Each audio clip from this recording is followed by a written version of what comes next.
Hello बेटा, आज मैं आपको चैप्टर 2 के अम्ल, क्षारक एवं लवण के इम्पोर्टेंट नोट्स के बारे में बताने जा रही हूँ। देखिए इसमें क्या क्या है इम्पोर्टेंट। अम्ल है, अम्ल ये होते हैं जो स्वाद में खट्टे होते हैं, जैसे नींबू, संतरा, ये आप सबने देखा। अब आप नींबू का रस लीजिए या संतरे का रस लीजिए और इसमें नीले लिटमस पत्र को डालिए तो ये लाल हो जाएगा। ये जलीय विलयन में H+ आयन देते हैं, हाइड्रोजन आयन देते हैं। ये एसिड शब्द लैटिन भाषा से लिया गया है जिसका अर्थ है खट्टा।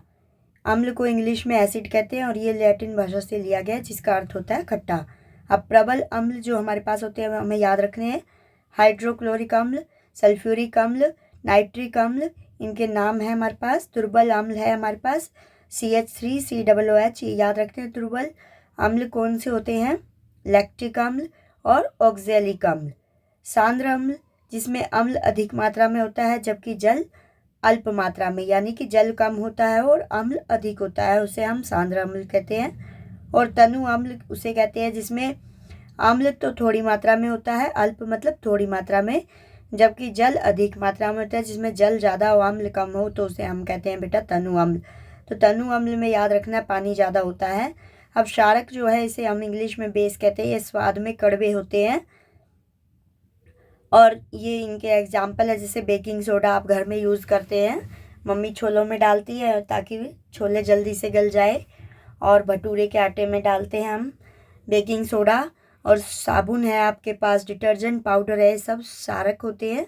ये स्वाद में कड़वे होते हैं। ये लाल लिटमस पत्र को नीले में बदल देते हैं। ये जलीय विलयन में OH- आयन देते हैं, यानी कि हाइड्रोक्साइड आयन देते हैं। OH को हम हाइड्रोक्साइड कहते हैं, ये हाइड्रोक्साइड आयन देते हैं। और अम्ल H+ आयन, हाइड्रोजन आयन देते हैं। अब प्रबल क्षारक के नाम याद कर लीजिए, सोडियम हाइड्रोक्साइड, पोटाशियम हाइड्रोक्साइड और कैल्शियम हाइड्रोक्साइड। इसी तरह से दुर्बल क्षारक में है अमोनियम हाइड्रोक्साइड आपका। अब जो क्षार होते हैं, एल्कलाई भी बोलते हैं इनको, हम एल्कली भी बोलते हैं। जल में घुलनशील क्षारक को क्षार कहते हैं।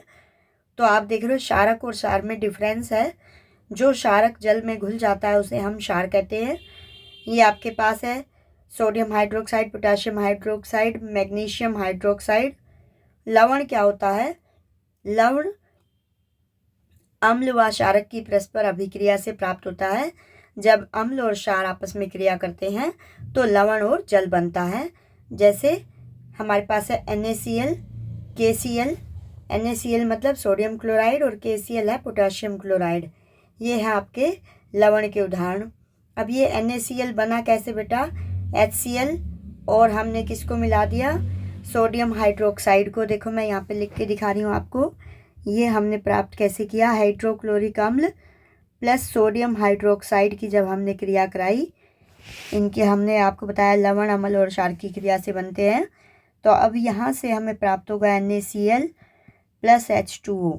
यह आपको याद रखना है। अम्ल और क्षार जब क्रिया करते हैं तो लवण और जल बनता है और इस क्रिया से हमें ये सोडियम क्लोराइड प्राप्त हुआ। इसी तरह से आप KCl प्राप्त कर सकते हो। अगर आप HCl के साथ KOH मिला देंगे तो आपको KCl प्राप्त हो जाएगा, प्लस में H2O प्राप्त हो जाएगा। अब सूचक इंडिकेटर क्या होते हैं? सूचक किसी दिए गए विलयन में अम्ल या क्षारक की उपस्थिति दर्शाते हैं। तो सूचक क्या करते हैं? इनको हम इंग्लिश में इंडिकेटर कहते हैं। सूचक जो होते हैं वो किसी दिए गए विलयन में अम्ल या क्षारक की उपस्थिति दर्शाते हैं। जैसे हमें पता चलता है इनसे कि ये जो हमें दिया गया विलयन है ये अम्ल है या क्षार है। इनका रंग या गंध अम्लीय या क्षारक माध्यम में बदल जाता है। अब सूचक के प्रकार देखिए किस किस प्रकार के होते हैं। ये प्राकृतिक सूचक होते हैं, कृत्रिम सूचक होते हैं और गंधीय सूचक होते हैं। तो प्राकृतिक सूचक जो होते हैं ये पौधों में पाए जाते हैं। जैसे लिटमस पत्र हम प्राप्त करते हैं लाइकेन नामक पौधे से। लाल पत्ता गोभी है। हाइड्रेंजिया पौधे के फूल होते हैं। हल्दी होती है। ये आपके प्राकृतिक सूचक हैं। और कृत्रिम सूचक जो होते हैं आपके, ये रासायनिक पदार्थ है, इन्हें मनुष्य बनाता है इसलिए ये कृत्रिम सूचक कहलाते हैं। ये रासायनिक पदार्थ है और मैथिल ऑरेंज है, फिनोफ्थलीन है। ये नाम आपको याद रखने हैं कृत्रिम सूचक के, मैथिल ऑरेंज और फिनोफ्थलीन। गंधीय सूचक क्या होते हैं? इन पदार्थों की गंध अम्लीय या क्षारक माध्यम में बदल जाती है, जैसे प्याज और लौंग तेल। ये क्या है हमारे पास, गंधीय सूचक है। तो 3 प्रकार के सूचक आपने पढ़े। अब जैसे हमारे पास सूचक हमने लिटमस पत्र लिया तो इसकी रंग और गंध में क्या परिवर्तन आएगा, अम्ल के साथ इसका लाल रंग हो जाएगा। ये क्या करते हैं, नीले को लाल कर देते हैं। और रंग और गंध क्षार के साथ ये नीला हो जाएगा। तो इस तरह से यहाँ पे टेबल दी गई है कि अगर अम्ल के साथ इनकी क्रिया कराए तो क्या होगा और क्षार के साथ क्रिया कराए तो इनके रंग और गंध में क्या परिवर्तन होगा। अब है आपके अम्ल और क्षारकों के रासायनिक गुण हैं। अम्ल की धातु के साथ अभिक्रिया करेंगे अम्ल की, तो अम्ल जब अम्ल और हम धातु को मिलाएंगे, अभिक्रिया कराएंगे तो लवण और हाइड्रोजन मिलेगा। जैसे हमने अभी आपको बताया था, यहाँ पे हम अम्ल और क्षार की क्रिया करते हैं तो हमें लवण और जल मिलता है। इसी तरह से जब हम धातु के साथ अम्ल की क्रिया कराते हैं तो हमें लवण और हाइड्रोजन गैस प्राप्त होती है। ये जो साइन दिखा रखा बेटा ऊपर की ओर एरो, ये गैस का साइन होता है। अम्ल हमने लिया हाइड्रोक्लोरिक अम्ल और धातु हमने ली जिंक।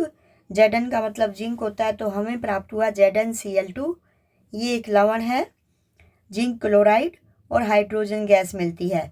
इसी तरह जब धातु की हम क्षारक के साथ अभिक्रिया करते हैं, क्षार प्लस धातु यानी कि क्षार को धातु के साथ मिलाया गया है, तो क्षार हमारा है सोडियम हाइड्रोक्साइड और धातु है हमारी जिंक, तो हमें प्राप्त हुआ सोडियम जिंक ऑक्साइड दिख रहा है आपको यहाँ पे, और हाइड्रोजन गैस।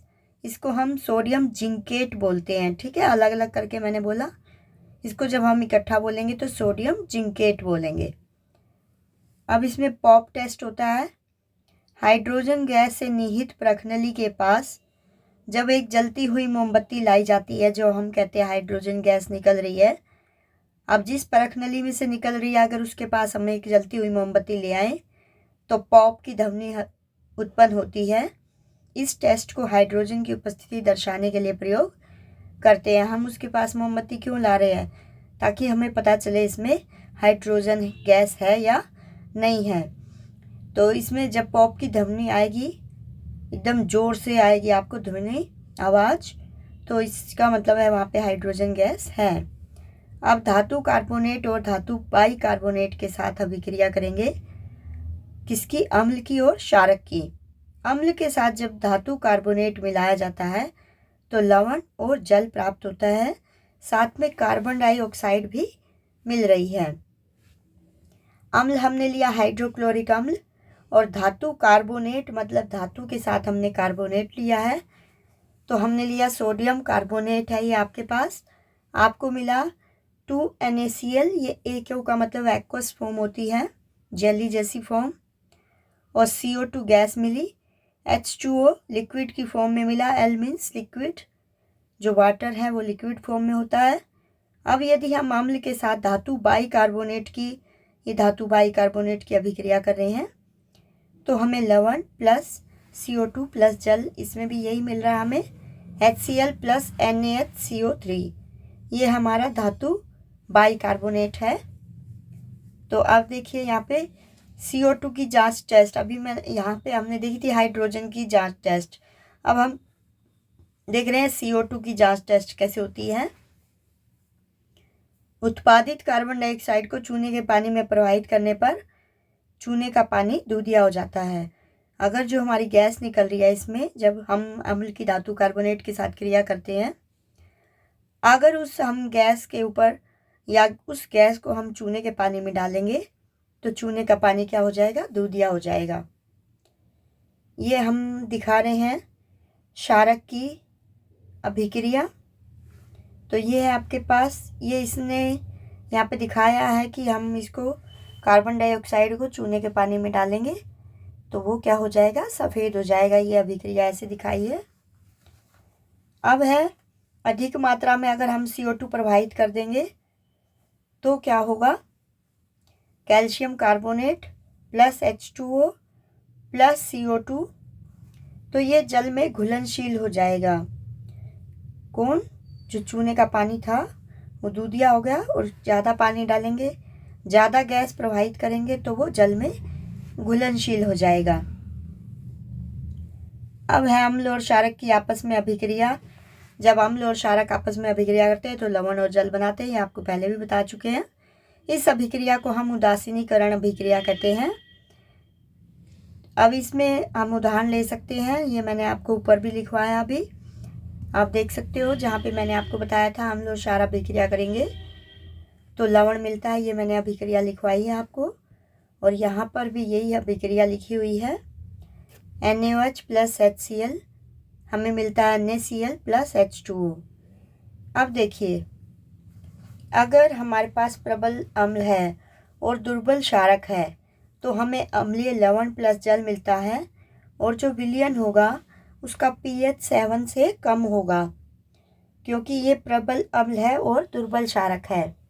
अगर हम दुर्बल अम्ल लेते हैं और प्रबल क्षारक लेते हैं तो हमें क्षारीय लवण मिलता है, क्योंकि इसमें क्षारक जो है वो प्रबल है तो क्षारीय लवण मिलेगा, और जब अम्ल प्रबल होगा तो अम्लीय लवण मिलेगा, और इस विलयन का pH 7 से अधिक होगा। ये आपको याद रखना है, 7 से कम जो होता है वो अम्ल होता है और 7 से ज़्यादा होने पे वो क्षार हो जाता है।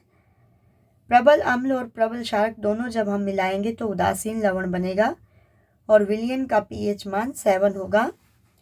pH का मतलब होता है पोटेंशियल ऑफ हाइड्रोजन, हाइड्रोजन की शक्ति।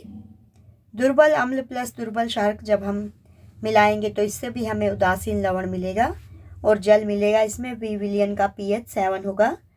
अब अम्लों के साथ धात्विक ऑक्साइडों की जब हम अभिक्रिया करते हैं, अम्ल प्लस धात्विक ऑक्साइड, धात्विक ऑक्साइड जैसे हमारे पास कैल्शियम ऑक्साइड, तो हमें मिला यहाँ पे कैल्शियम क्लोराइड प्लस में वाटर, यानी कि लवण और जल प्राप्त हुआ अगर हमने अम्लों की धात्विक ऑक्साइड के साथ अभिक्रिया करवाई है। तो ये चीज़ें आपको याद रखनी है। धात्विक ऑक्साइड की प्रवृत्ति क्षारीय होती है, क्योंकि ये अम्ल के साथ क्रिया करके लवण और जल बनाते हैं। जैसे आपके पास है CuO प्लस MgO। तो इस तरह ये आपके आगे भी इसी तरह मैंने यहाँ पे आपके इम्पोर्टेंट चीज़ें दिखाई हैं, आप इनको ध्यान से पढ़िएगा। ये सारी चीज़ें जो हैं आपकी इम्पोर्टेंट हैं, जब आप इनको याद करेंगे तो आप पेपर में सारे जवाब दे सकेंगे। ये pH स्केल भी आपका वेरी इम्पोर्टेंट होता है। pH अगर 7 आ जाए तो उदासीन विलयन होता है, और 7 से कम हो तो वो अम्लीय विलयन होता है, और 7 से ज़्यादा हो तो वो क्षारीय विलयन होता है। हमारे दैनिक जीवन में pH का बहुत महत्व होता है, ये यहाँ पर आपको दिखा रखा है। अब ये जो है आपके इम्पोर्टेंट चीज़ें हैं। बेकिंग सोडा, ये भी पेपर में ज़रूर आएगा।